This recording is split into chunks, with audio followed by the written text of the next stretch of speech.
Hey there, ladies and gents. It is Macho Man Robot Savage, the People's Champion. I'm here to tell you how you can do the Dauntless Trial this week. Now, Shrowd is a tough opponent. So I made a very simple build that'll work to deal with him. Alright.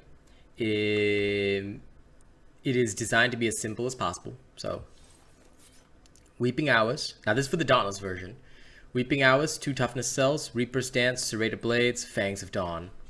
Fangs of Dawn being your Rezakiri bond. Serrated Blades, you guys know this. Reaper's Dance, you guys know this. Alright.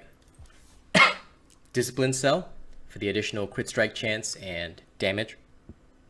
Healing will be reduced by 50%, but you're non-reliant on healing for this build.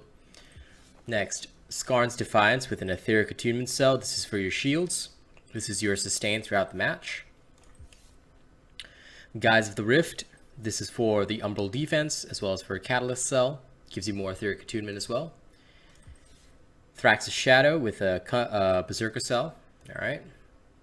This is to play off the cunning of the Rezakiri, as well as to, add a Berserker cell. Dark Embrace, because there was literally nothing better. Medic's completely useless, but I threw in a Catalyst cell here, which helps, because you'll be using your potions, tonics. Boreal March, for additional Tenacious, just to boost your baseline damage a little bit, as well as a Berserker cell. Okay, I've got a Blitz tonic, Frenzy tonic, Aether Drive tonic here. This is to ensure that your character can actually handle the pain. Alright, let's go through the perk summary. 6th Etheric Attunement means your Lantern refreshes on 15-second cooldown. This is actually helpful because it gives you shields, as well as deals damage to the Behemoth.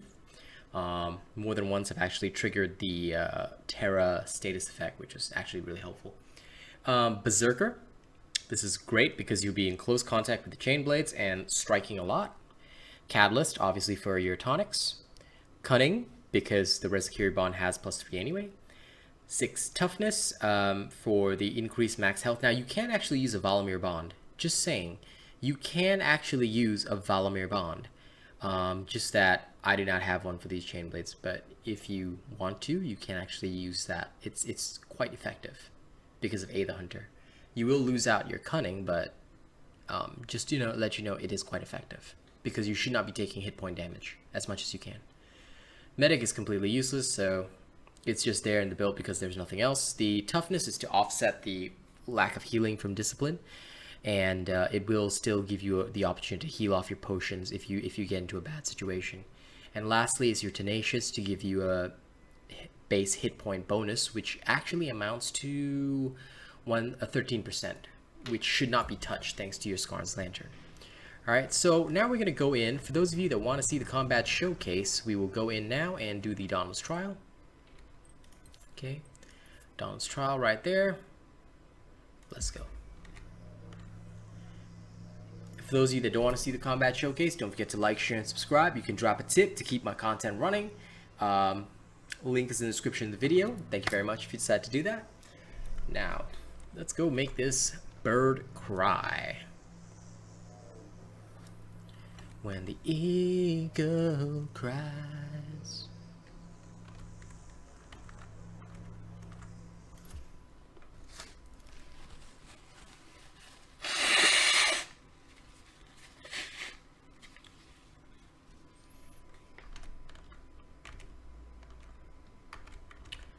Okay, loading in now. Hopefully it should go well. Hopefully. Okay, attempt number 2 going in right now.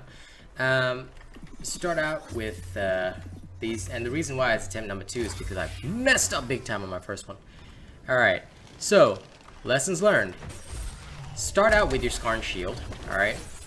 Now, usually I will not counter him when he does these moves. What I will do is when he goes up top, and then he comes down, that's when I'll use my Discipline Punch to counter him strongly. Because that one is super easy to actually counter, as compared to some of his other moves, so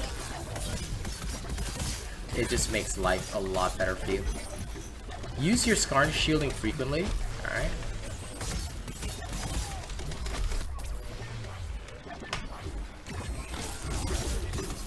That will just help you keep up your sustain, and you can just keep hitting him.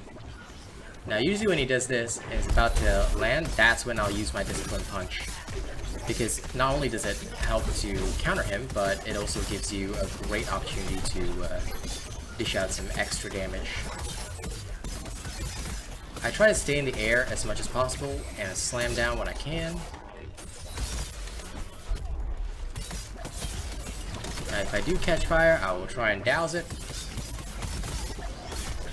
Easier said than done sometimes. Whenever he comes down, that's when I apply the... Oops. If you do end up getting frozen, it's okay, it happens.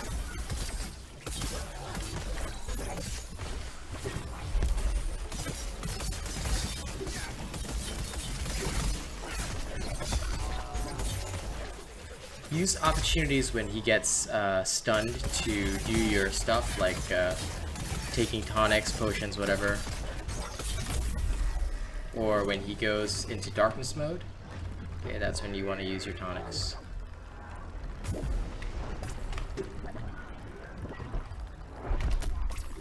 If you can, that jump is where you should be using your...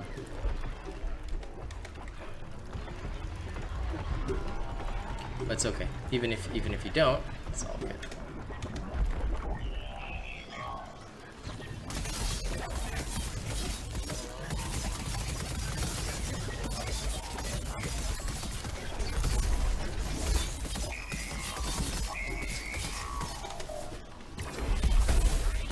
Again, I use the Discipline Punch for the massive stagger, which you will get a chance to. Just be careful, because when you become disciplined, you will be,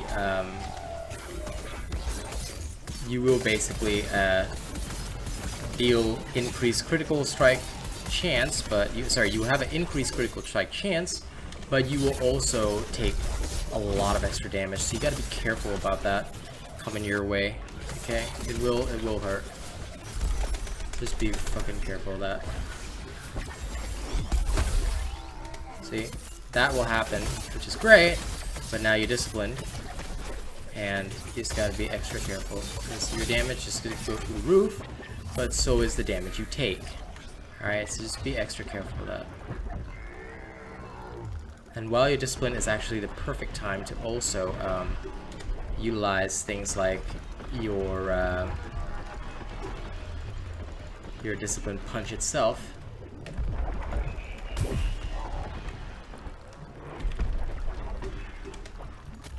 Uh-oh. Do end up frozen. Don't panic though. Just do recognize that it will leave you in a little bit of trouble. For a second. Not for very long. Okay. It's not a hard thing to do.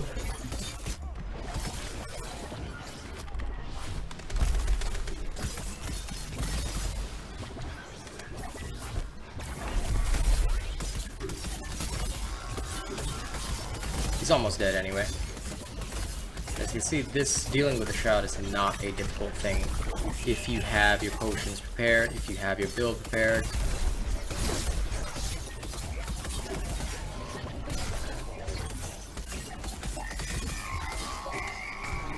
I believe he's dead. There you go. So it's an easy sub 5. Just know that when to attack, when to use your discipline abilities, things like that. As long as you stay on him, you don't really lose anything in terms of your damage or anything like that. It's just a straight up. There you go. Okay, so it's not too difficult to get sub 5. Top 100? Now that's another matter. I'm not a top 100 player, but you know, you can also do the same thing with the Avenging Overdrive on the sword. I'm just not that great with it. But if you do that on Shroud and you manage to parry a lot of his attacks, you can get a very fantastic time. But if you want it easy mode, then Chain Blades is usually the best. And depending on how hard you hit and how much you hit, yeah, you can end up with a much better time than what I got. Okay, hope you enjoyed that little showcase, and I'm gonna see you on the next one. Oh, and don't forget to like, share, and subscribe. And also, if you guys want to keep my content running, don't forget to